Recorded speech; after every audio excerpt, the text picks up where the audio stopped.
Welcome, everyone. This is the final day of National Black Researchers Week. And if you have been able to join our sessions, you know every session there are gems dropped. There's wisdom dropped free of charge, which doesn't happen. So this is just another opportunity for you all to learn about graduate school. Dr. Shernita Lee from Virginia Tech will be dropping gems. And this is something that I wish I had going into graduate school. So I am so grateful, Dr. Lee, that you are giving your time and your expertise. And with that being said, I will go ahead and pass it over to you. All right, thank you. And thanks for the invitation to be with you all virtually today. All right, so we will have an intimate discussion today. So if you all have any questions, please feel free to utilize the chat. Towards the end, I'll make time if you need to unmute and ask your question. Maybe it's a little more complicated and you don't want to type it out. But this time is truly for you all. Of course, I have slides, but I'm happy to steer off into individual topics that might come up or questions that come to your mind as I'm sharing different pieces of advice. The title of this is Grad School 101. I say it's 101, it's kind of a quick crash course into what grad school is, why you should consider it, components of the application process, timeline, and there are so many other pieces to that as well. And I know for a lot of students that I meet with, it's like a where do I start kind of thing. It's like I've heard of grad school, I think I want to do it, but I don't know if I'm capable of doing it because no one's truly explained it to me. So I'm hoping to that you all will walk away or leave this talk with a little more information. Please feel free to contact me after the talk if you need more one-on-one discussion about your particular path and your journey. So I want to preface with that.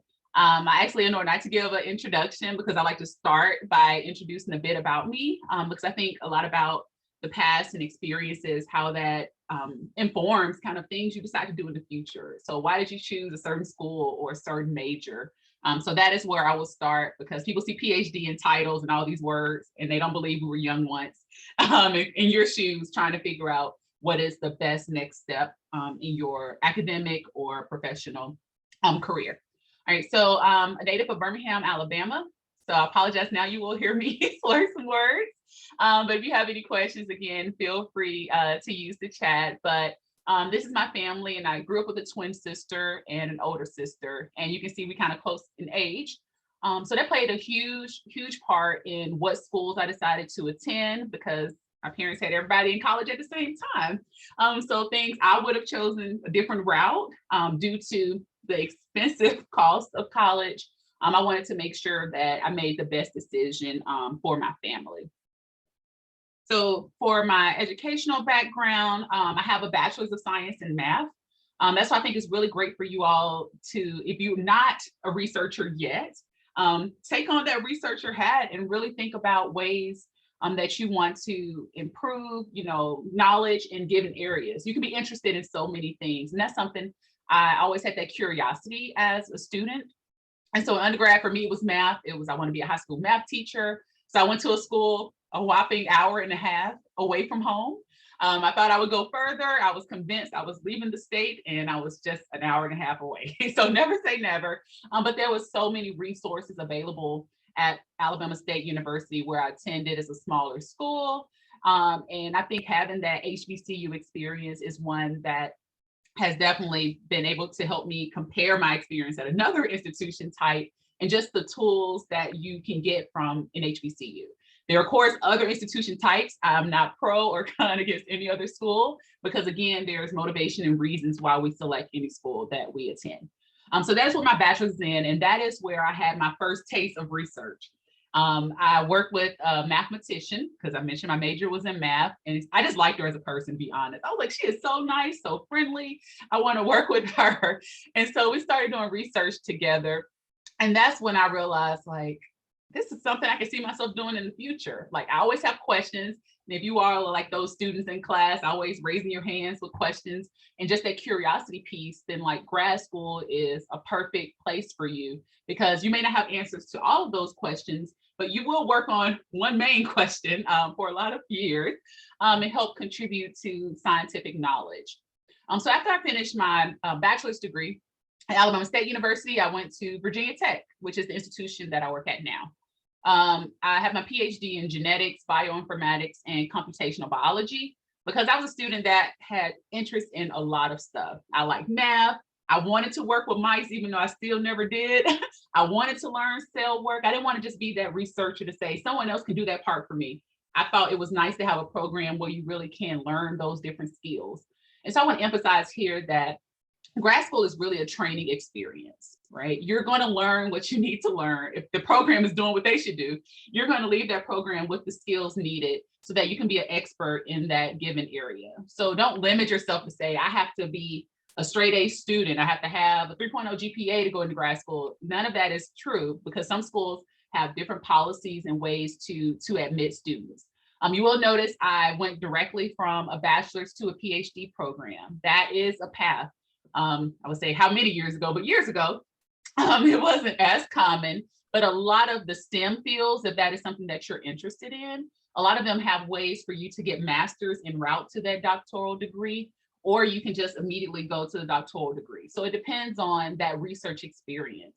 And so you all as blossoming Black researchers, I'm gonna say that, I love that I can say this in this talk. So as blossoming Black researchers, that is something that you really can take advantage of. If you know your end goal is a PhD, don't let anyone tell you you have to do these other steps because again, each program works very differently. And so that's where you have to do your research as a Black researcher to know what those options look like for you. All right. So after I finished my PhD, I went to UNC Chapel Hill. And as a lot of people know on this call who have a PhD, you continue the training experience. You have expertise in the area. In my case, it was airway inflammation and math modeling. And I wanted to work on different topics. So I went to UNC Chapel Hill and did just that. And that's where I really started working on more community engagement, more outreach. I always was the person volunteering for everything. It's an organization. Yes, I'll be president. I'll be secretary, treasurer. I'll help a student if they need support with something. And so during my postdoc is where I really took that time to reflect on my strengths. What were those transferable skills that I acquired throughout my PhD process that can be used beyond the PhD? Because just because you have a PhD or a master's or a bachelor's in one field, you're not limited. I mean, it's only limited if you make yourself limited, okay? But I know people who have so many different paths and routes. And again, try to match it with what you are good at and what you enjoy doing. I told myself, I always want to make sure whatever job I have or whatever I do, I want to enjoy it. I don't want to wake up and be like, oh, let me go to work again, because you still have a lot of years to work. And so you want to make sure that you are feeling valued and know that what you're doing is important. So after my postdoc, I went to education programs and outreach, because again, I like the people, I like engaging, I like having different conversations, I like networking, I like people of all ages. So working with parents, working with youth, even preschoolers, telling them about STEM, that was fun. And just inspiring people. So if that's your gift, then there are so many ways to integrate that through the research path. And so if you like outreach, there's ways to do it, whether you want to be in an academic setting or if you prefer to be in industry. So I knew that wasn't for me. I'm like, I need to see students knock on my door. One just came by, right? I needed that. So think about, again, your strengths and your skills and what would be the best career path for you. So after I left that, I went to the graduate school where I am now, where I'm assistant dean and director. And here I do a lot of programming, a lot of meetings with students, a lot of paperwork, but it's just mainly the goal is to help students and encourage them to finish their journey. So I provide that support that they need, from the recruitment piece of, hey, attend BT, to, hey, you graduated, let me attend your defense. And I try to do that as well if I'm invited, which I usually am.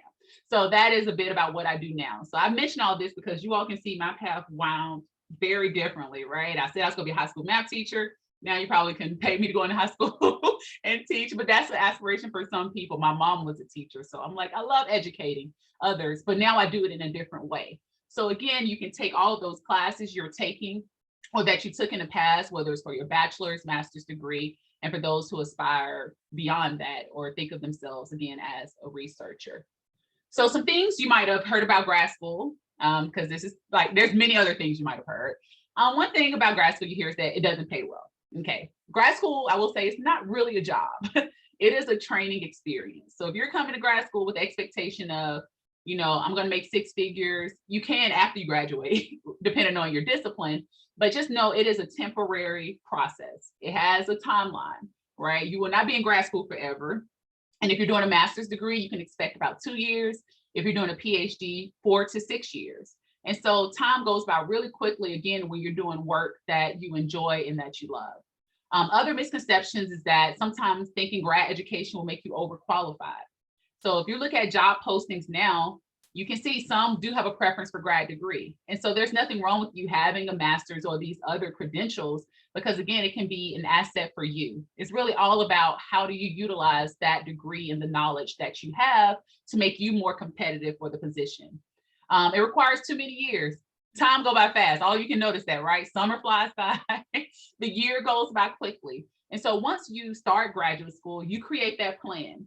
And again, it is temporary. It is not long-term, but it does have so many long-term benefits. Because if you think about, in your mind, a pyramid, right? At the bottom of the pyramid, those are people who have, high school education, a lot of people. You narrow it on up to those who have bachelor's degree, and you get more narrow as you get into doctoral degree or master's degree. And that pyramid is going to look very different depending on what disciplines you're interested in. And so again, if that's a journey that you're willing to take, there's so much room for you in industry and in academia to take on these roles where they're looking for people like you and I. Don't question if you're smart enough. Like, people say, oh my gosh, you must be so smart because you have a PhD. Like, I did bad on exams just like other people, right? I used to read a book and be like, I still have no idea what that was about, right? So it's not a matter of being smart enough. It really goes to the confidence and the drive piece. Like, how are you going to persist? If you have a topic that is difficult for you to understand, are you going to ask for help?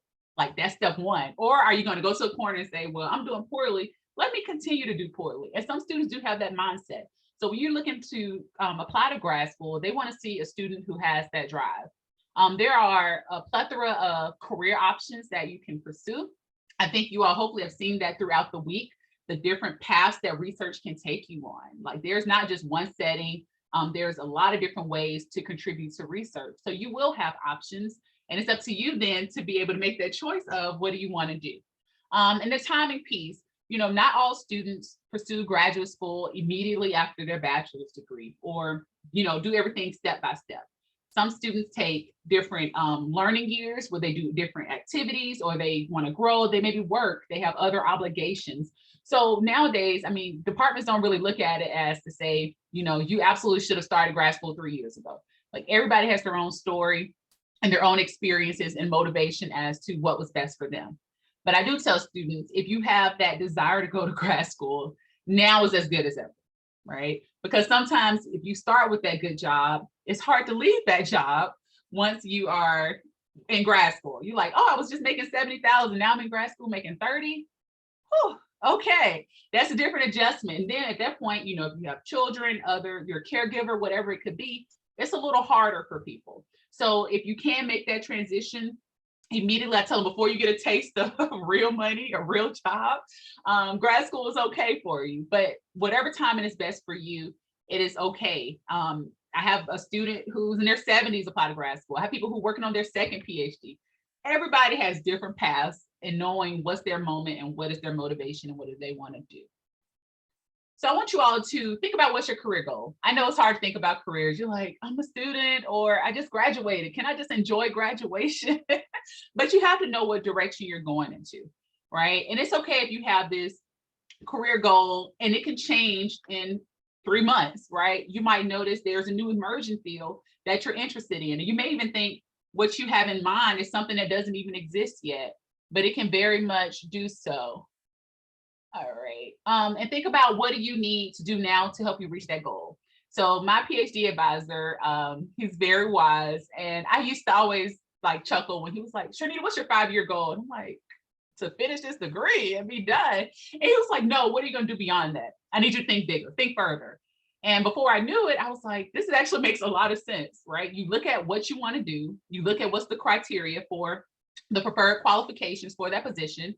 And then you start working on that now. because you can't work on it once it's time to actually apply, right? They're going to assume you already have that experience, you already have the credentials. And so that is not the time to reflect on what you should have, could have, would have done, because then you would have said, I would have taken this extra course, or I would have worked more with this specific professor because they have knowledge that can add to whatever areas that I want to work on. So I encourage you to really take that time to reflect. And it's helpful to do that reflection anyway, because when you think about the components of the application process, you have to do your personal statement. You have to write about, why do you want to go to grad school? And you can't just say just because. That's cute for somebody. Your family might take it, right? But why do you want to go to grad school? Why you and why not someone else? And that's a whole different, I would say, skill for some students, because I would say we, because at least for me, I'm gonna say for Shernita. In my experience, or from being from the South, it was this misconception of you can't really talk about yourself. Like, you don't want to be arrogant and you can't own the things you've actually done because worry or fear of how someone else would interpret it.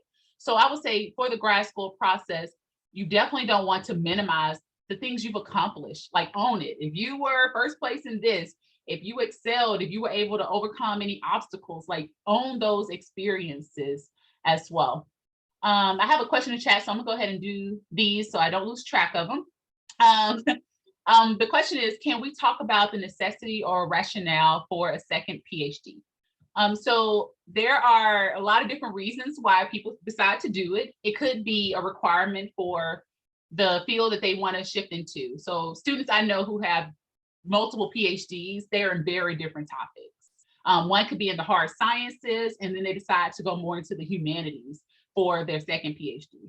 Now, there are other different types of credentials, right? So you can say, I have my PhD and I'm done, and I do not need to get another PhD. You can do certificates, which allows you to still take graduate level courses at different schools. So you can do things formally in that way, or you can do something informal to add more knowledge. So for instance, I'll talk about myself, right? I mentioned my degrees, but now I'm more in administration and higher ed, right? I didn't take classes in any of that, right?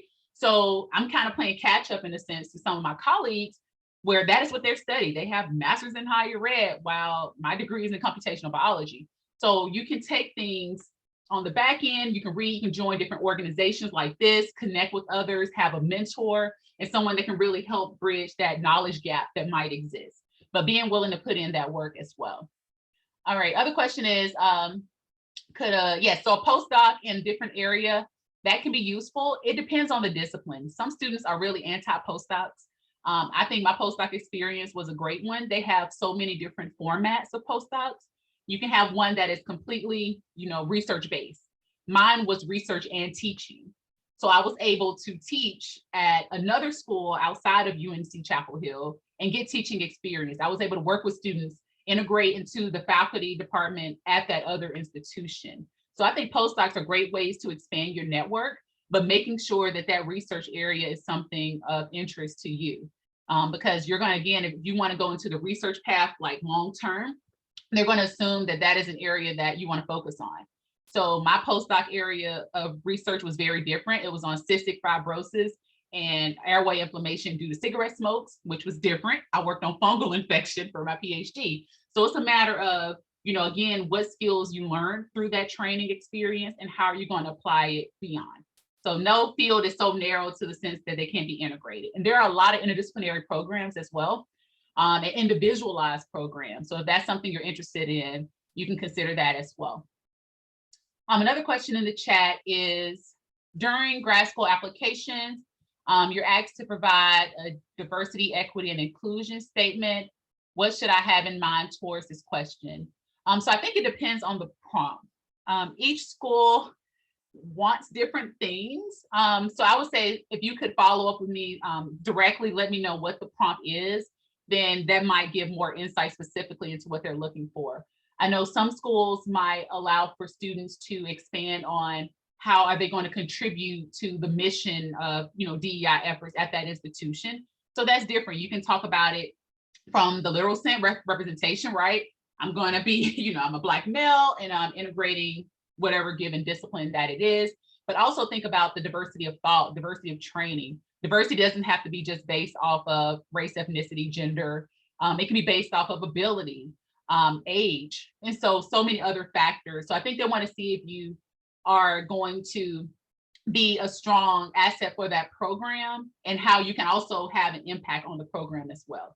So some students come in, they're like closed-minded and they don't desire to contribute at all to the program that they're in. So I would assume that institution, if they want you to speak on that DEI, that is something that they are showing commitment to, and they need you to affirm that you're committed to that as well. And that can be through your research, that can be through your scholarship, it can be through your outreach. There's so many aspects of DEI work. And so, yeah, so please follow me more directly, individually, because I hate to give like a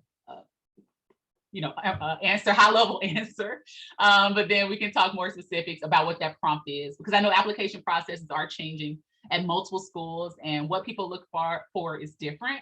But whatever it is, make sure it is well written. That is first. So if it's your first draft, do not upload that. I know everybody's brilliant in their own way, but get feedback from others so that you can make sure you're submitting the best version to the committee. All right, so great questions. Keep them coming, and I'm gonna keep rolling. So why graduate school? Hopefully you're interested in conducting research, because y'all are on here. So Black researchers, okay? It may be a requirement for your employment in a given field. Some of you might want to teach at the college level, or you haven't even considered it. You say, wow, that's something I want to learn more about. Graduate school will give you that opportunity. It also can prepare you for leadership positions. Sometimes people like to, be the follower, be to the back, let others do the work. But in grad school, you can say, wow, let me be on this committee. Let me support even DEI committees. A lot of graduate programs have students who work on those specific committees. And so that's something you can do as well, and just learn, again, what are your thoughts, what are your values, and how are you going to add to the goal of the institution. And then lastly, the higher lifetime income. So I mentioned it's a sacrifice early on, right? You're going to make, 20 to 30K, depending on where you are. Some schools, depending on West Coast, up north, they will adjust the stipend based off of where you live. But if you think about, again, that lifetime income, you're at a different starting point once you have that graduate degree. And one of the questions submitted ahead of time was about timeline. And so I'm going to preface here and say, there is no perfect timeline, okay? I have students that I help the day before graduation of senior year, and they say, Dr. Lee, I want to go to grad school. Okay, let's create your plan, because your plan is going to look different than a student who is a junior and who's, starting that fall semester. It's also different for a person who is starting their senior year this fall, who've now realized that's something they want to do. So there's no right or wrong timing. I will say the earlier that you can consider graduate school, the better, because that allows you to really take advantage of options to work on nurturing different relationships, and make sure you pick the best program that will match your skills, as well as receive funding. So that's a whole nother piece as well that sometimes can reduce your opportunities for that if you wait too late to apply. So this is just a proposed timeline, heavy on proposed, because again, each person is different. And I know there was a variety of different students that were signed up for today's talk. So sophomore to junior year is where you want to look at the programs. Think about really what you're interested in. So like on a good day, what would you want to study? What would you want to learn more about? And keep asking yourself that. What was that class you took that you were like, this is it for me? Like the way the instructor taught it was amazing. I enjoyed the content. I was able to grasp it and teach others. Think about those topics. There was also a question about the GRE, or the graduate record exam. All right, so I'm gonna just say this as a person that works closely with ETS, or Educational Testing Services. I work closely with all the graduate programs at my institution. I would say just take the test. Now, I'm saying take the test, you may not need the score, but you want to have it taken so that you don't have to worry about it when you're in the middle of applying, and when you find those schools that are of interest to you, and then all of a sudden you now have to add taking the GRE on top of applying and all these other things. So I would say just take it once, at least to have a score on file. These committees, when they're reviewing applications, they aren't just looking at your GRE. Like they're not going to get the piles of paper and say, oh, this student made this score, exclude them. We're not looking at any other component. It is very much so, or should be, a holistic process where they're considering all the different components of the application process. So take it just so you have it. And then if you need it, then you can use it. You can pay to send your score. The score is good for like, what, 5 to 7 years. So just take it one time, get it out the way. They have ways to take the GRE for reduced costs. Sometimes they have different scholarships for it. So I encourage you to look it up as well. And retake it if you need to. So I ended up retaking the GRE one more time because I needed to. Like at that point, it was kind of more of a requirement when I was applying to graduate programs. And especially if you want to apply to a PhD program, they typically, schools again are moving away from it being a requirement, but it's still recommended. Or they use the GRE as a metric for students that they want to fund. So that's why I say take it. I'm not pro GRE, against GRE, but have that score so you have it out the way. All right. And retake it if you need to. Start drafting that personal statement. The easiest way to start it is to get the document open and just free write. Write about yourself, write about your aspirations, write about your story, write about why you want to attend graduate school. How do you want to add and contribute to that program? The summer before senior year, I encourage students to start looking at grad programs of interest. Sometimes that requires a good old deep Google search. And I have some students now helping with that. I'm like, what are you looking for in a program? Do you have geographic, specifications? Is there certain parts of the curriculum that you really need in that grad program? So only you can answer that, right? So for me, I prefer the Southeast. I'm a Southern girl. I like the Southeast. I like the weather in the South. I could live on the West Coast, but I don't know what that looks like, right? So think about priorities for you. Maybe you want to be close to family. So students use that as metrics as well. How do they fund their students? That can be something you look for as well as a criteria. And in the fall of senior year, you might want to reduce the number of programs down to 5 to 7, because the goal is to have 5 to 7 quality applications that you're going to submit. And it could be to a variety of programs. It can be your dream school, the school that you love a lot, one that is you're kind of in between on, but just make sure whatever school you apply to, if you get accepted, that you would go to the school, okay? Because you don't want to spend all that time working on the application components, asking people to do letters for you, only for you to not go to the school, okay? So make sure that 5 to 7 are schools that you would attend and that you're interested in. And then the fall of senior year, deadlines are early. And I think some of you mentioned your rising seniors in the survey registration for this. So this fall is the timing, it's go time. Like you may still be taking classes, you may not be taking classes, but this is where you need to complete the application so you can be considered for funding opportunities. So unless you got like a pot of money, you want to pay for grad school yourself, great. Most people don't. So there's a way for you to take advantage of the funding at that institution. Then you need to apply by that priority deadline. All right. There's a question in the chat. What advice do you have to improve writing skills? One of my main roadblocks has been confidence in writing skills. So thank you for sharing that. You are not alone. I have grad students who they cringe at the idea of writing. And to get a grad school degree, not all your classes are going to require you to write, but I'm trying to think of which person said this to me growing up, and it could be a real phrase, but in the South, we make everything a phrase. But the phrase is, right, what you do often, you do well, right? And so if you know writing is something you want to work on, then I would carve out time to write each day. I would put it in my schedule. I'm going to write 750 words a day. Let me work on that. I want to take my drafts to a writing center, or some people pay for editors, whatever it is. Get someone else to look at it, let you know what is unclear. Everybody has their own writing style. And so in graduate school, that is an adjustment for students to transition from, general writing that you do in high school, or how you write an essay, to scientific writing. So those on here who've published, it's very different. And so hopefully you would pick a school that has some of those resources. And so I would encourage you to make sure the schools that you apply to have a writing center that you can take advantage of and have access to, as well as think about what courses they have. Sometimes they'll have grant writing courses as well, because you might want to submit a proposal with your research advisor.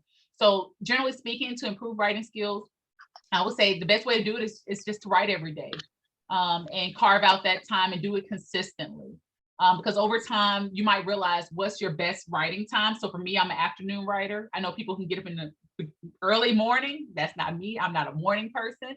So you'll figure out, your groove in writing, but definitely to boost that confidence, you first have to say, I want to be a better writer. Like have those affirmations and believe in yourself that you can improve as a writer, because that is a skill. I have friends who write beautifully. I mean, they write books, they're in rhetoric and English and all these other disciplines, and I admire their writing. So when I'm drafting stuff, I'm smart to go to them. I'm like, hey, can you look at this? Does this make sense? Am I using these words correctly? And they'll go through and give me feedback. I still take critique, you know, as a person with a PhD. So get that feedback from others and someone who has a degree in writing or the type of writing style that you want to improve on. So that is what I would say for that.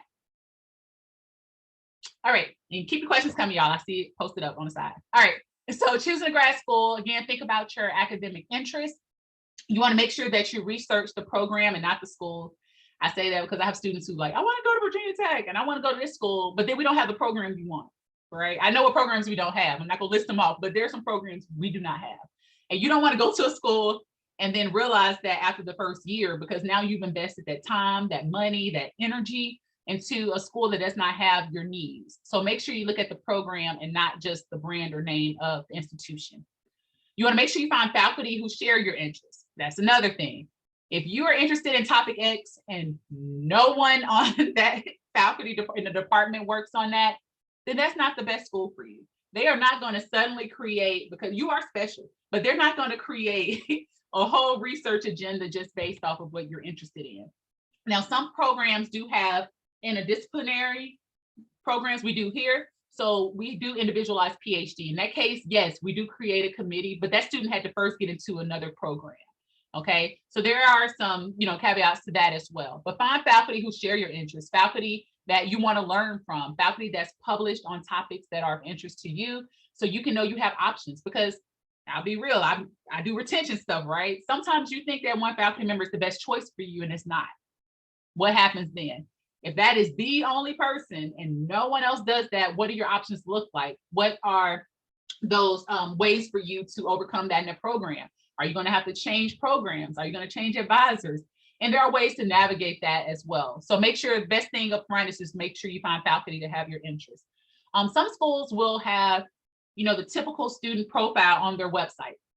Don't let that stop you from applying. You may see on there average GRE scores, whatever in quantitative. Average GPA is 3.5. You can still apply if you have a 3.4. Like, don't let that stop you from applying, because it's guaranteed you won't be accepted if you don't apply, like given, right? So make sure that you don't lack that confidence. Like, this is where you got to really hype yourself up, tell people to keep you accountable. I'm applying to grad school, like set that off in your mind and have people to, again, keep you accountable to that goal so that you can complete the process, because there's so much doubt that's in the world every day, right? In so many places. So you need to make sure that you believe in yourself, and it's so corny, but you really do need to believe in yourself so that others can believe in you as well and see the potential that you have. Look at the department website, right? Y'all have access to so much technology, everything's online. Look at their website, look at their student handbook. That'll help you a lot. Look at the handbook, see how they support their students, see what the timeline looks like, ask questions. You don't want to just go through it from the backside and just say, I'll take whatever it is at face value. Like, ask questions. I love students to ask questions, because if I don't know the answer, I'll find somebody who knows the answer for you. And you can't be afraid to email people either. I think that was in the questions that was sent ahead of time. You can't be shy. I mean, I've never been an introvert, so I can't relate at all. But don't be shy in this moment. Ask people to help you draft your emails, right? What should I include? And people will definitely give you feedback on that. And again, you just want to put it out there and see who can respond. And visit the campus if possible. Some schools do preview weekends. I'm kind of an opposite person. I applied to the schools and I hadn't visited most of them ever. So I'm a little backwards, but that was my process, right?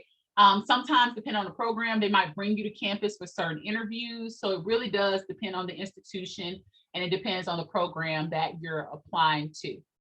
So there are elements to consider when applying and picking a program. Look at the faculty, quality of research. Make sure they have the equipment you want to use. So that's one thing I can say, transitioning from a smaller school like Alabama State to a larger school was resources.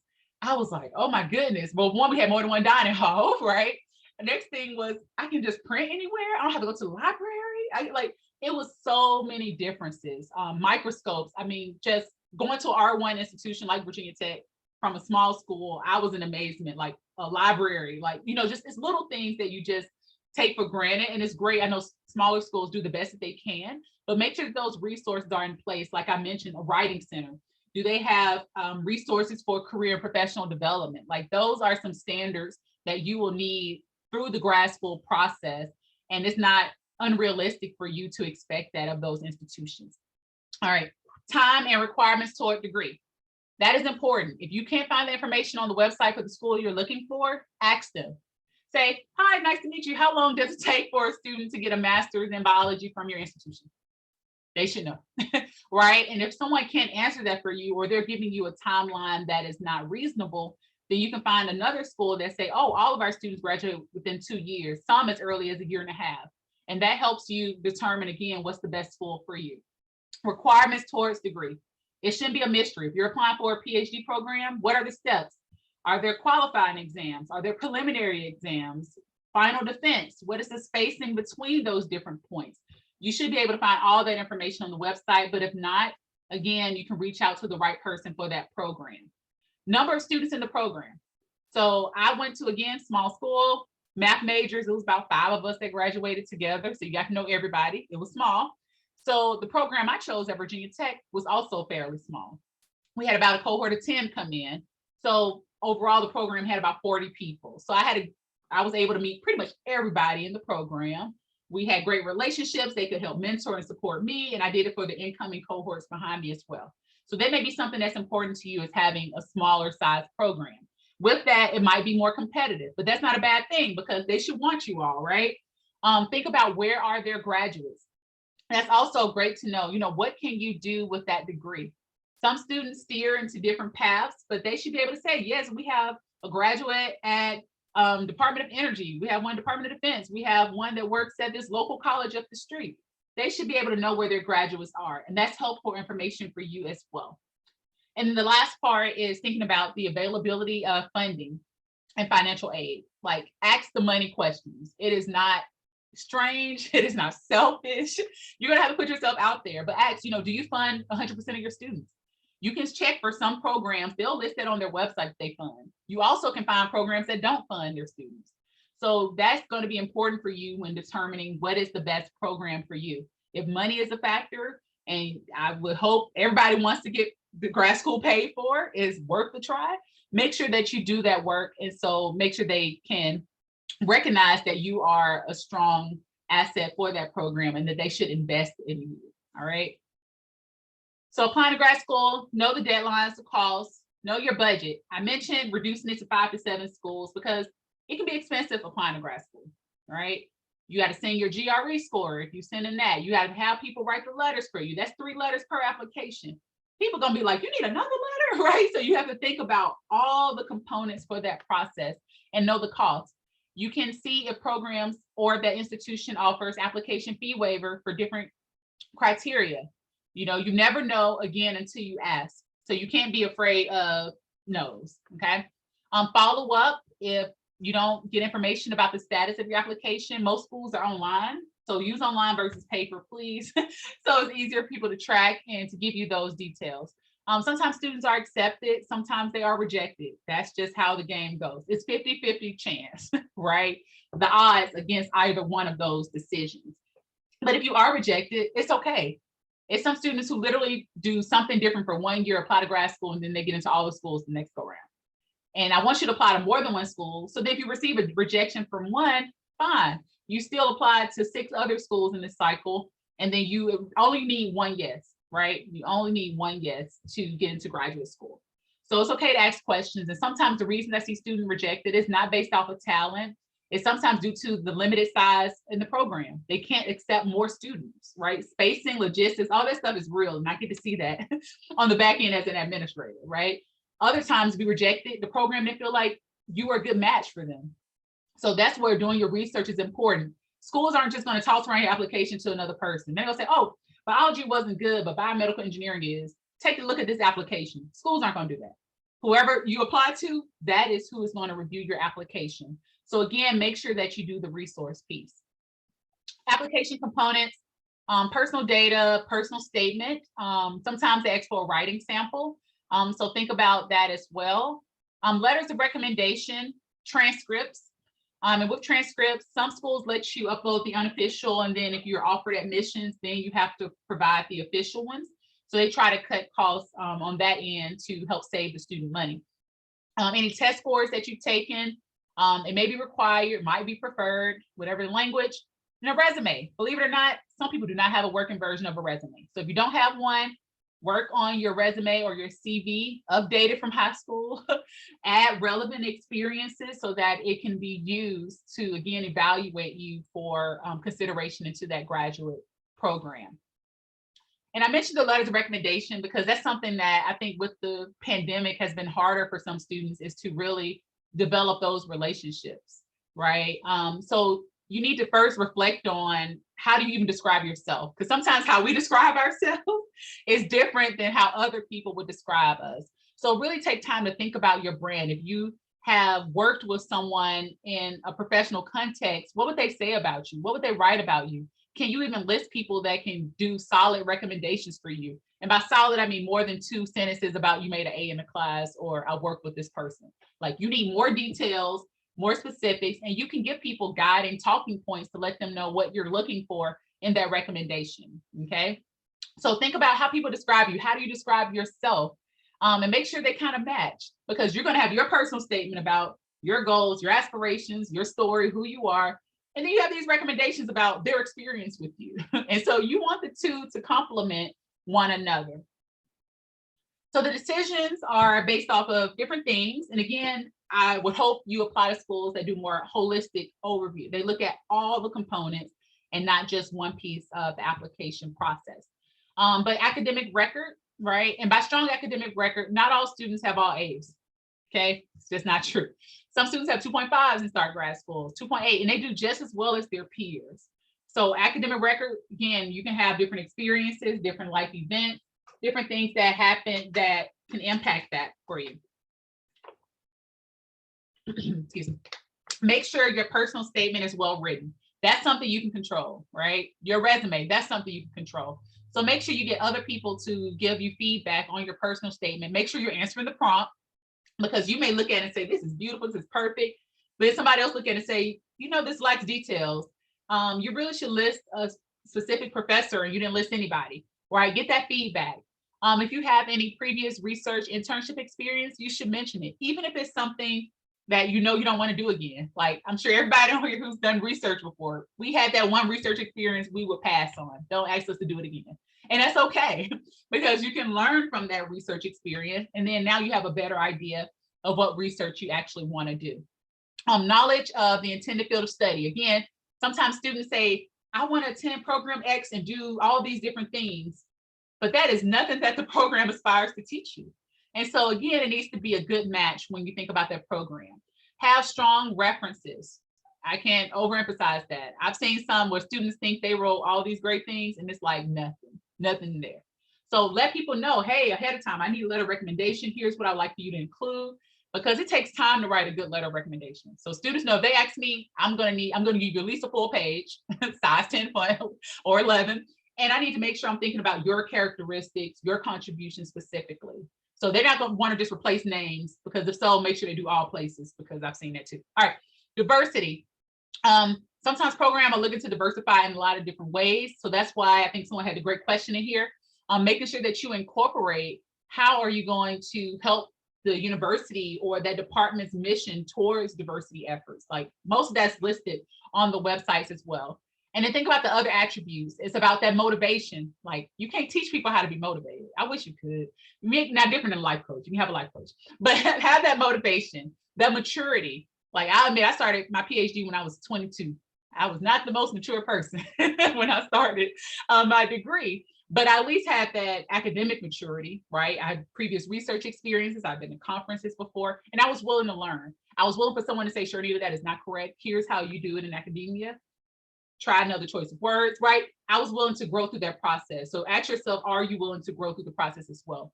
How do you think and analyze things, right? All of us think differently. There is just one way to do things.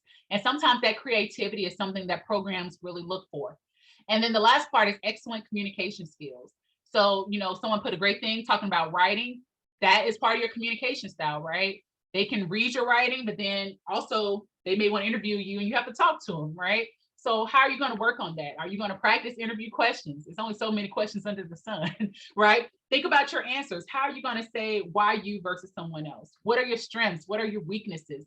Those are things that you should be able to readily answer. So 4 tips to improve your grad school application in general is prepare. And again, that preparation, you may have years of preparation time if you're like a junior or sophomore, or for those of you who are starting your senior year, now's go time. Now you're going to get that plan. So you want to start early and make a plan. And when I say plan, I mean a physical plan. I know people love abstract, and I was math, so yes, that can be abstract, but I want an actual plan. So if someone says, Shernita, I want you to make sure, hold me accountable to applying to grad school, I need you to make a plan. I need you to tell me what schools you're looking at, what schools you're interested in, what are their deadlines, what are the components of the application, and make a plan so we can tackle it, because it gets overwhelming. And the first thing you're going to stop doing when things get busy is applying to grad school, guaranteed. You're going to say, well, let me study for my tests. Let me go to work if you're working full time, anything else but work on grad school application. So make a plan so people can, again, make sure that you stick to it. That personal statement, again, get feedback, check for errors. Once you have one good working draft, you can tailor it for different schools. The main thing you want to do is have a good draft. And what I see in students' personal statements that I read, no matter what school, I don't really care what they're applying to, but when I read it, I'm like, you know, your language sometimes can be a little negative, and they don't realize it because they're like, oh, no one's ever told me that.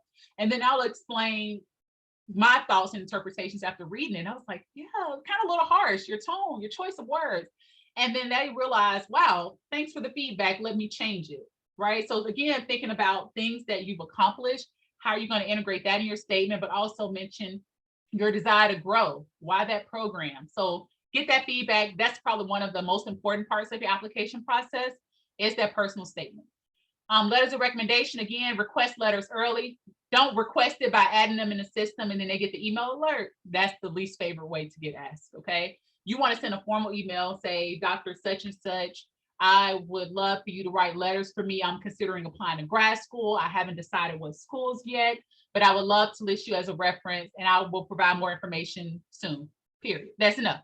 And then later you give them a copy of your resume so they can work on your letter, because they may not know what you've accomplished in the 3 years since you interacted with them. You might have regular updates, but it might not be specific to the content that you want in that letter. So let people know what you want them to talk about. Can you talk about my leadership abilities?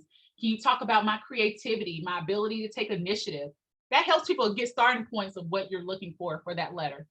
And then lastly, do your research. Make sure the content, because you're going to be applying to multiple schools, you want to make sure it's specific to that university program. I get emails all the time from people, and I know it's not meant for me at Virginia Tech. Like they'll put a whole nother school in, and I'm like, okay, we just reply to everybody and send it to random people. So make sure it's specific to the audience, because that's very important and it shows that you pay attention to details. Other tips is to make sure that you follow the instructions. And if something is unclear, ask the question. Say, I'm sorry, I don't understand this part of the application. Can you explain it to me in a different way? Look at the deadlines carefully and often. Things can change. And just because you look at the website now, it could be something different in August. They may say, they may have a new donor and they say applications by November 15th, we will consider for funding. And if you don't look back at the website till December, you're going to miss that. So make sure you keep tabs on that links and the websites and programs you're interested in so you can check that information regularly. Submit a professional resume. And I say professional. So if you don't have a professional one, you got an assignment for the weekend. Congrats. Like, you can start working on it.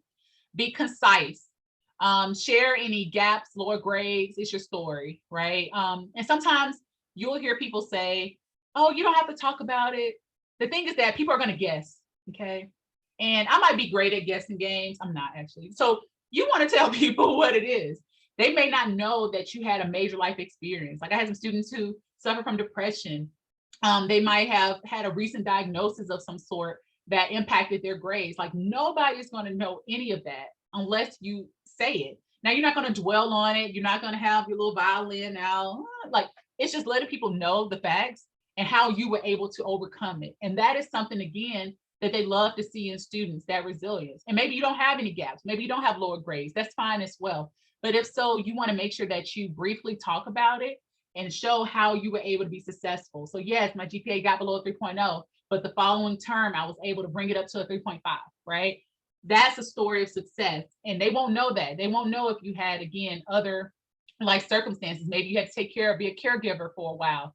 Maybe your mental health was impacted by the pandemic. Whatever it is, it's for you to talk about because it's your story. And if you don't tell your story, somebody else will go try to fill in the blanks for you. And they go have a person who is, you have different people on that admission processes. They look through and they say, that GPA, they made C's and D's in math class. Why should they be a math major? Right? Some people are very old school with it, right? While somebody else would say, well, the rigor of the course and how it was taught at those institutions, the student actually did better than the C and D that you see portrayed, right? And so that way you are able to explain it a little better. And then all you need to get to is the interview phase. And then you can talk in more detail about any specific things that they want to ask you. And then lastly, again, that reflection piece, think about why you want to go to grad school. Why are you pursuing it? All right, so funding, I will say funding is a whole different ball game in grad school versus undergrad. Undergrad, people talk about like scholarships, and not that you don't have scholarships for grad school, but that's not typically the language you will hear. There are different fellowship opportunities. Those usually can be external to the institution and they kind of go with the student. And so if that's something you're looking to do and say, I want to apply for my own funding and you're eligible through these different organizations, then definitely apply because most of those deadlines are, guess when? In the fall. So fall is busy. You're applying, you're looking at funding opportunities, and this can be external to that institution, while schools might also have their own internal fellowship opportunities as well. So assistantships are the typical way in which you fund students, and that's where you provide a monthly stipend plus tuition. Student has to do some kind of requirement. They may do teaching, research, administrative duties, and it depends on the student. Some students I know don't like working in their department. They just don't. They don't want to be a TA. They don't want to go into classes with other professors that they work closely with, while other students know it is a great asset and benefit for them to get that teaching experience. Like that's something I wanted as a grad student, was teaching experience. And I didn't get teaching experience until my postdoc. So it depends on the program. It depends on how they fund their students, on what type of service options you're going to have. It is a time commitment required to it. So they're not just going to give you the money. You have to work. And by that work, you're going to have to commit to 20 hours of whatever that service requirement is. So it's a 20-hour per week commitment. And that's on average. And that's at Virginia Tech and many other schools. So you might get an assistantship that's 100% when you get your offer letter to that school. You might also see where they offer you 50%. So it's important to read and know the difference of that, as well as what responsibilities they are expecting of you. Graduate fellowships, they work similar ways. They just are managed a little differently. And for those, you typically don't have that service requirement. So you don't have to worry about that 20 hours a week. It opens different doors, opportunities. You can be honorable mention from some fellowships, and that will allow people to have access to your information. And it can be, again, from different sources. So the best way to find funding opportunities is to search away. Like take time and just go down a rabbit hole of searching. What are some funding opportunities in STEM, if you're in STEM, funding opportunities in the humanities? Like you have to educate yourself on that so that you can take advantage of any of those large, more popular ones, as well as ones that maybe not everyone knows about, which is good too, right? So an example is one through the National Science Foundation, which is called GRFP for short. That is a great one to apply to. The deadline for that is usually October, November. I help review for those, and it's even resources online if you want to see sample applications from people who were successfully awarded one of these fellowships. You can see they put the application online, right? So it's up to you to do the work if that's something that you desire to do. Ford Foundation has diversity fellowships as well. So look them up, make a list of what type of fellowships exist, which ones you're eligible for.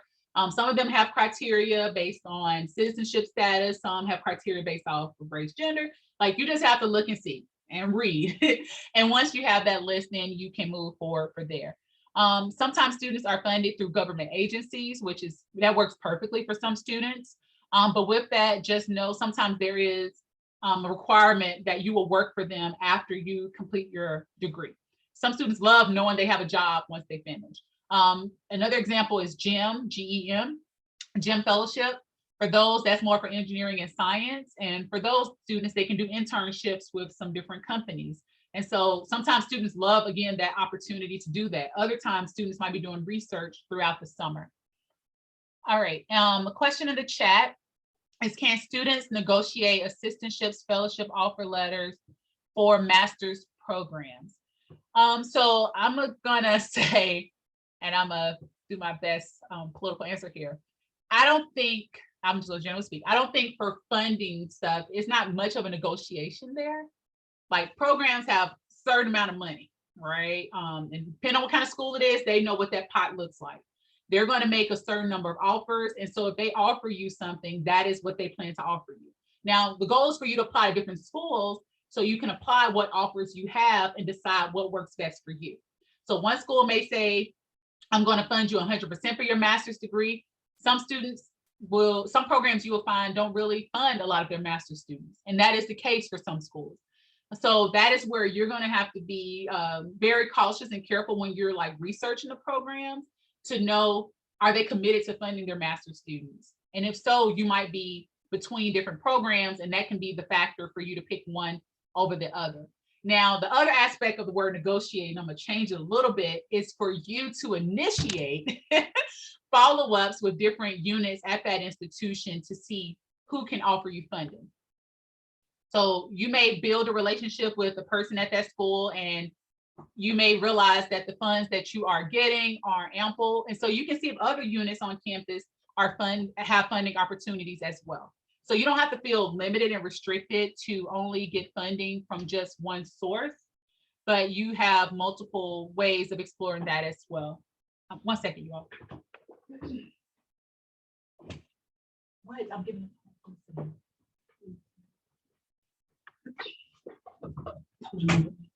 All right. So I hope to answer your question. So again, I think it says a lot for students, I will say, who are persistent and know they want to attend a school. I think programs can appreciate that. And sometimes they do have a waiting list. So if you make it clear to that school, like, I absolutely want to attend the school, and without this financial support, I'm unable to attend, they may keep you in mind for other opportunities. Sometimes internally, people send an email and say, hey, you know, a student who needs funding, and then they can remember you and say, well, this is a student that needed funding support. We were able to offer admissions, but we didn't have the funds to support that student. So that's why I'm kind of dancing around the word negotiate, because I haven't quite seen the students that can fully convince departments to change what they're doing, but I think it does open up discussions to figure out the best way to support a student. And I think that's what's most important. And knowing, you know, your worth. And not all programs have the resources and funds. And that doesn't mean that's not a good program, but you know what you need. And so you need to make sure you find that at the right institution. All right. So I hope, be quiet. I hope that answered your question there. Be quiet, Jackson. It is you, because you're in here. All right. Sorry, my little one just came in here. All right. How do you initiate contact with someone? Let's say you don't know who you want to network with, or you do have a list of people that you want relationships with, but you haven't interacted with them. When you initiate that contact, there's different ways to do such. You can do it by email. I don't recommend phone because I will say, for those who are in academia, random phone calls is always in the middle of you doing something else, and that's not the best way to interact. You can schedule a call, but it's always best to put in a planning piece so that person knows what you expect, as well as allow you time to maximize the space that you have with them. So be clear on your objectives. So when students contact me, whether it's LinkedIn, email, first thing, I get a lot of emails. So I'm gonna need you to be clear on what you're contacting me about. What do you need? I don't need a whole essay, right? So think about, how are you going to bold, italicize words? Are you going to go ahead and attach the resume to it? So that skips another step. So think about what you want. And oftentimes when students are thinking about mentoring relationships and just relationships around support, they don't even know what they want from the person. So you can't email somebody if you don't know what you're looking for. If you're looking for funding opportunities, then be specific about that. But make sure you know about their research background and how you can contribute to it. You shouldn't email them and say, tell me all about your research. I would delete that, because I'm not going to tell you. You can search for it, right? So do your work on the back end and make sure you're clear about your objectives. Also provide options, right? Don't limit people to say, I don't like it, but I like when people like to email me and say, hey, I'm going to meet with you tomorrow, here 2 times. That's not reasonable. Give people at least a few days, a week, give them options so that they can pick what works for them. And then also different ways to respond. You can say, hey, you want to set up time to meet on Zoom, or would you prefer if we communicate electronically through email? Some people are out for the summer, right? Some people aren't 12-month employees. So figuring out, again, the best way. And then the other part is the follow-up. Follow-up is your responsibility. Congrats, right? Students love to feel it is the responsibility of the other person. It is your responsibility, because people aren't just focused on you and your needs. They are working on other things. So if you want to be important to them, if you want to bring it to the forefront of their mind, then you have to think about what that follow-up looks like and what is that timeline. Because if you don't get a response in the first email, that's okay. I get a lot of emails. I don't mind somebody emailing me later and say, hey, just pinging you again. That's great, because then I read it the second time, because I might have missed it. I might have been on vacation, and then I have to catch up on emails from that time as well. So know what that follow-up looks like. And also, again, be mindful of tone and what you're asking for as well. All right, questions here. Question in the chat is it better to send a resume or a CV? It depends. A lot of programs put like either or. So I would say just make sure it's enough details, like on whatever document you use. Some people blend together their resume and CV, and it's not really quite distinct anymore. But if you're going to be adding, I'm assuming more the CV type where you're adding different categories, you have more page lengths, so you don't have to keep it to one pager. I see some students make some cool CVs where they put their pictures, they'll put keywords and skills they have, just some different colors, like just ways to make their resume more attractive but still professional. So I would say whatever document you have that is the most concise, but also the most detailed to allow them to really understand, why you would be a good fit for that program. Oh, good. Next question is about that. As far as resume, should we keep it simple or use color and software to do a quote unquote fancy one? I mean, simple works, but I think it needs to be not oversimplified to the point that the content isn't there, right? So I have like on mine, I have a little blue border. That's my one piece of color. I have a blue border, and I don't know why it's blue. That's not even my favorite color. It's a blue border on my resume, and the rest is black and white. My picture not on there, but I did put my LinkedIn link. So if somebody wants to see what I look like, I'm not hard to find anyway with my name, so they can see what I look like, right? So that is the Jackson. That is the best way to do your resume, but you don't want it to be distracting. So again, it depends on the field. If you're going more into a technology-based field, then yeah, maybe you want to build it using a script or code language, like if you want to. But Word has a lot of templates if that's what you want to go, if you want to use Google, whatever it is, but just make sure the information is there and that it's well organized. Make sure there's no typos and that things are in the appropriate categories. All right, perfect. Okay, all right, great. If you have other questions, keep them coming. I think I have like a couple more slides, something like that. Okay, all right. So thinking through the recommendations, I already mentioned that before. And who will write those letters for you? Look at your list. Do you have any gaps? Are there some needs? Again, I meet with students all the time who say, I really don't know who will write a letter for me. Like, I don't have those relationships. So now is the time to think about it. So if there is a professor you want to reach back out to, then you take the time to do so and let them know that you're applying to grad school and you want to let them know more about you. You're interested in the projects they worked on and so forth. So now is the time to create, and I say create because you can absolutely form new relationships as well as to revive ones. I know, again, some people went ghost during the pandemic. They're like, I ain't talking to nobody for 2 years, 3 years. All right, so what now? What's that follow-up email look like? Are you going to meet the person for coffee? Are you going to set up a Zoom time to connect again? So make sure you have those relationships, you have options. You don't want all 3 letters from the same 3 people. Like, they'll do it maybe, but you want to have some options so that you're tailoring the 3 people you're listing for the recommendation based off who would be best for that institution, okay? So have more than 3 options as well. All right, so final tips is start early, make the plan, write. Even if you don't like writing, which has already came up today, just keep working on it, keep writing. I used to hate writing. And the first time I wrote something for my advisor, he was like, this is great if you were writing for something else, but not for this computational biology journal. Can we change this? And over time, that was something that I wanted to work on. Make sure you know the requirements. Don't underestimate the importance of connecting with others.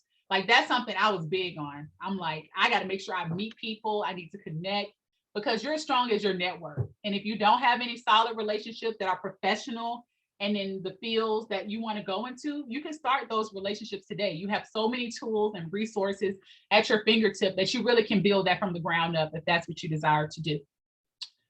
They need you, right? Programs can't thrive without having, the talent to apply and the students to know that the program needs you. So we can't have a program without students. So that desire has to be there within you. Don't question your ability. I know, again, students be like, I don't know if I can do it. Somebody else did. They're different than me. They're not, don't doubt yourself, because again, if you have that doubt, then you're not going to apply. And then again, you won't get in because you're not going to apply. So don't be your own hindrance, right? Don't stop yourself from applying to grad school. And ask for help. Ask questions. If you're not sure where to start, reach back out to people. Again, you all have so many resources from this whole week that has been put together for you all. Like, that's phenomenal. I didn't have this when I was coming up in school, but I did have great mentors. I had people that I could be vulnerable and just say, I am lost. I am confused. I need your support. Right? So think about what's your group? Who are you going to ask for help? And so depending on where you are in your process, it's still important to make sure, even if considering grad school, to know what other steps you have to complete for your degree that you're currently working on, if that's applicable to you. Because you're going to have to do a juggling act. Like, I'm bad at juggling, but right, in the sense of literal. But make sure that you know what you need to do so that you can stay on top of that and still work on applying to grad school. So you got to keep that momentum. If you're excited about it, keep that excitement going. Grades matter. You do not want to, your last semester, just drop the ball and just be like, I'm not going to class anymore. I got senioritis. I'm not going to do any more work. Your grades do matter. So still do your best. Even if it's your last class you have to take at that institution. Think about the remaining assignments. What else do you need to do? And how much time can you dedicate to the application process? Only you can answer that. I tell students, start off by blocking off a couple hours a week. Like, no one's asking you to spend whole work days on applying to grad school. If you do it regularly, like I'm helping some people over the summer, if now is your slow time, use that time now to start working on things. If you know fall is going to be chaotic and you're going to be busy, then do what you can now. So then when fall starts, you don't have that excuse. It's easy to make excuses, right? But don't allow yourself to do that. Make sure you put aside that time and have somebody to, again, keep you accountable for it. It was a question, I think, about how do people know what schools to consider? There's a lot of schools, okay? So you're gonna have to think about what topics are you interested in? What are the modes of learning? You might find the best program for you, but it's online. Does that work for you? If not, then that's not a good fit. So think about what your needs are for modality, funding needs. If that's a priority for you, sometimes that's non-negotiable. Students like, I want to apply to programs that fund 100% of their students. Then that's going to reduce your list, right? And you're going to have to look specifically for certain types of schools. Rankings, that might be important to you as well. You look at lists of rankings for different topics, and then you can find the school from there. You have to do your research, create a list. Terms you may see is rolling deadline. Usually if it's rolling deadline, it's not really funding with it. They just let people come on and join the party whenever they want to. So that may be something that, you might want to steer clear of, is the rolling deadline if funding is something that, if you don't have any other funds through, military service or some other things, because that's a different situation. But if you're planning to pay for it yourself, then you might want to be mindful of what terminology you might see. And also reach out to the program schools and get referrals. Again, that's why you want to have a network. Some of you mentioned like public health. All right, there's public health schools in Emory. There's one at Virginia Tech. There's a lot of people who have public health emphasis, but you might have a specific niche in public health that you're interested in as well. So again, all these fields are pretty broad. It's about what you want to do. What are you looking for the program, and making sure that you find that match for that as well. And so with that is go time. Make sure that you can commit the time that you need to follow through with the process. Like, work on that personal statement, work on your resume, letters of recommendation, think through who you want to do that. Your transcripts, standardized testing. Again, some students, no, they absolutely do not want to take the GRE, and that's fine. I'm not here to convince you one way or the other. So that means that will narrow your search down by finding programs that don't require the GRE. Maybe that's not a requirement for the programs you're looking at. You may notice, though, as you make your list, that a majority of them still have a requirement, and then that can inform if you decide to take the GRE or not. find those, identify those accountability persons. Like everybody needs a little help, motivation sometimes, right? So find people that can keep you motivated moving forward. Share with them your schedule, have some Google reminders, whatever tools you use, make sure you have people that will keep you motivated and help you move forward. And then don't be afraid of rejection. Like, it's scary. I know no one wants to be told no, but like, again, it's going to be so worthwhile if you get one yes, right? And so it's going to be worth the experience, again, if you put in that time for it. And then lastly, be intentional in your application efforts. Don't apply to someplace just to apply to it. If there's a school that you really are interested in, then apply. Know that you would attend that school if you are awarded, the funding and everything goes lines up into play. So be intentional, because again, you are, every school will want you, right? Schools love the talent. You're interested in research. They don't even tell you what research is. You may have previous research experience, and you will be able to truly be a great force in whatever discipline and field that you decide to go into. So that intentionality piece is super important. All right, so I'm going to stop there and see if you all have any questions. I'm going to go order here because I'm a talker, but I've been talking a lot. So let's see if y'all have any more questions that I can help answer.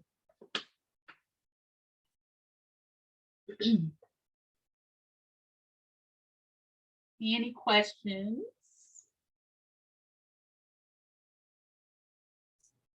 Everyone, you can come off mute if you'd like to ask Dr. Lee questions directly. I'm not scary, I promise. Not on Fridays, at least. Okay. And if not, it's okay. It's just always, you have the opportunity to ask someone a question directly about your specific situation. So this is your opportunity. Keisha, do you? Yes. Go ahead. Yes, I did want to ask a question. Okay. So I have a, or maybe not so unique situation. I did not get my degree until last year, 2021. Yes, May. I'm 46 years old. So I finally finished last year, but I've been in my career on my path for several years now. I've been in my industry going on 21 years. So and I did get senioritis really bad at the end, like really bad. So I'm struggling with, I see some of my colleagues who have been able to kind of move faster than me. I see them with the MAs and the MSs behind their name. And it's one of those, I wish I was so excited about it. But like, I'm really ready to be done with school. I'm just trying to figure out, like, are you hearing, or do you know, kind of like, once you've done what you're doing for a few years, is it even worth it? Is it even worth it to go through all that trouble and time, effort? Yeah, well, it seems like you've already, in a way, answered your question, that you've seen it worth it for other people, right? Mm-hmm. Like right? It's nothing to say that it's not saying that if you don't have a grad degree that you can't continue to move up in different paths that you're on, but it's the slope, is how you're moving fast. Yes. Right? And it's like 21, like that's a lot of experience, and that's something that actually is the opposite issue for me, right? It's because my years of experience is smaller, right? Mm-hmm. Due to doing all these degrees and time spent for that. So it's a matter, you still can reach those goals, but if you are worried or fearful, Keisha, of the commitment necessarily to the next program, I would encourage you to look at graduate certificates. Okay. I mentioned those because they are usually 9 to 12 credit hours. You would take graduate level courses. You would take basically 3 or 4 classes for a given topic. And so I don't know your field, but you can take one in data analytics. You can get a grad certificate in inclusion diversity, just so many different topics. So looking at schools that have grad certificates might be a good route for you, just to get back in the groove and see if that's something that you even want to do. And if you take that first class and you're like, okay, I can do this part-time, or I'm interested in this, then most schools have mechanisms to double count credits or to transfer them to a total to the program. Okay. Yeah. So I usually have a lot of faculty who work here or staff, and they're like, I'm gonna apply this PhD program, but I missed this cycle, but I don't want to stop. I want to apply and take some take some classes, excuse me. Then you can absolutely also do a non-degree option. Like you can take up to a certain amount of classes in most graduate programs. Now, it won't be towards a degree. So let's say you just say, here's one class I'm interested in that I think will be really helpful for my job. Then you can enroll in that one class if they make exceptions, right? It's non-degree. Right. But then you can take that class and you meet faculty in the program and say, oh, this is really what I want to do. Then you can get that one class to count towards your plan of study for the degree that you decide you want, if you want it. But nothing's going to remove from your transcript that you took that one grad level class as well. So that might be a better pace if you don't want to fully jump in and say, let me be all the way in, because you also have to factor in different things. With you having experience, some programs will waive requirements because of your years of experience. So I've seen that. So I would, with 20 plus years, they would easily say, don't worry about the GRE. Like you have experience in other ways. So definitely have that conversation with the programs you're interested in and just see what flexibility they have in that, because behind the scenes, there's always flexibility. You'll see one thing listed, but just again, share your personal story, let them know your plans and what you want to do. And it's never too late if that's your desire is to go to grad school.